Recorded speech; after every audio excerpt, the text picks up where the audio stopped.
ಕೇರಳ ರಾಜ್ಯದ ವೈನಾಡು ಡಿಸ್ಟಿಕ್ನಲ್ಲಿ ಸಾಕಷ್ಟು ಗುಡ್ಡ ಕುಸಿತಗಳು ಈಗಾಗಲೇ ನಾವು ಕೇಳ್ಪಟ್ಟಿದ್ದೀವಿ. ಮತ್ತು ಮೊನ್ನೆ ಅಷ್ಟೇ ದೊಡ್ಡ ಅನಾಹುತನೇ ಆಗಿದೆ ಕೇರಳದ ವೈನಾಡಿನಲ್ಲಿ ಅಂತಲೇ ಹೇಳ್ಬೋದು. ಮುಂಡಾಕೂರಲ್ಮಲೆ ಅಂತ ಗ್ರಾಮಗಳು 700 ಮನೆಗಳು ಕೂಡ ಕುಸಿದೋಗಿದೆ. ಮತ್ತು ಇದು ಮೆಪ್ಪಾಡಿ ಅನ್ನೋ ಒಂದು ಗ್ರಾಮ ಪಂಚಾಯಿತಿ. ಇಲ್ಲಿ ಕೂಡ ಅಷ್ಟೇ ನಾವು ರಸ್ತೆಯಲ್ಲಿ ಪ್ರಯಾಣಿಸುವಾಗ ಇಲ್ಲೂ ಕೂಡ ನೋಡಿದ್ವಿ. ನೀವು ನೋಡ್ಬೋದು ಸಾಕಷ್ಟು ಸಣ್ಣ ಪುಟ್ಟ ಗುಡ್ಡೆಗಳು ಏನಿರುತ್ತೆ ರಸ್ತೆ ಮಧ್ಯದಲ್ಲೇ ಕುಸಿದು ಬೀಳ್ತಿದೆ. ಒಂದು ರೀತಿಯಾಗಿ ಇದೆಲ್ಲ ನೋಡ್ತಾ ಇದ್ರೆ ಇಲ್ಲಿನ ಮಣ್ಣು ಎಲ್ಲ ನೋಡ್ತಿದ್ರೆ ಕಂಪ್ಲೀಟ್ಲಿ ಇದು ಒಂದು ರೀತಿಯಾಗಿ ಕಾಲಿಟ್ರೆ ಫುಲ್ ಕಂಪ್ಲೀಟ್ಲಿ ಒಳಗೆ ಹೋಗ್ತಿದೆ.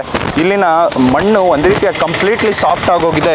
ಇದು ವೈನಾಡು ಎಷ್ಟು ಮಟ್ಟದಲ್ಲಿ ಸೇಫ್ ಇದೆ ಅಂತ ಕೂಡ ಈ ವಿಜುವಲ್ಸ್ ನೋಡಿದ್ರೆ ನಮಗೆ ಗೊತ್ತಾಗ್ತಿದೆ.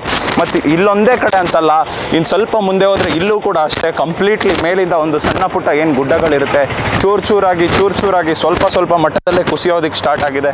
ಇಲ್ಲೂ ಕೂಡ ನೀವು ನೋಡ್ಬೋದು ಈ ದೃಶ್ಯಾವಳಿಗಳಲ್ಲೂ ಕೂಡ ಇಲ್ಲೂ ಕೂಡ ಅಷ್ಟೇ ಒಂದು ರೀತಿಯಾಗಿ ಸಣ್ಣ ಮಟ್ಟದ ಗುಡ್ಡ ಕುಸಿತ ಆಗಿದೆ ಅಂತಲೇ ಹೇಳ್ಬೋದು.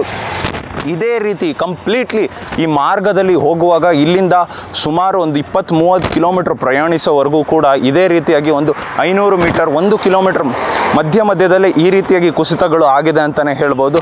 ಇದೊಂದೇ ಜಾಗ ಅಲ್ಲ, ಬೇರೆ ಎಲ್ಲ ಕಡೆ ಆಲ್ಮೋಸ್ಟ್ ವೈನಾಡ್ ಡಿಸ್ಟಿಕ್ನಲ್ಲಿ ಯಾವ್ಯಾವ ಭಾಗದಲ್ಲಿ ಬೆಟ್ಟ ಗುಡ್ಡಗಳಿದೆ ಆ ಭಾಗಗಳಲ್ಲೆಲ್ಲ ಸಣ್ಣ ಪುಟ್ಟದಾದ ಕುಸಿತಗಳು ಆಗೇ ಇದೆ ಅಂತಲೇ ಹೇಳ್ಬೋದು.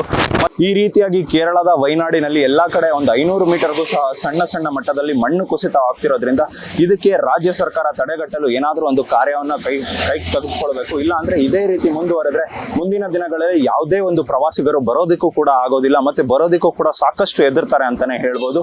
ಕ್ಯಾಮ್ರಾ ಪರ್ಸನ್ ಲಕ್ಷ್ಮೀ ಸಾಗರ್ ಜೊತೆ ಓಂ ವಿವೇಕ್ ಆದಿತ್ಯ ಕಾರ್ಲೇಕರ್, ಅಶ್ವವೇಗ ನ್ಯೂಸ್, ವೈನಾಡು.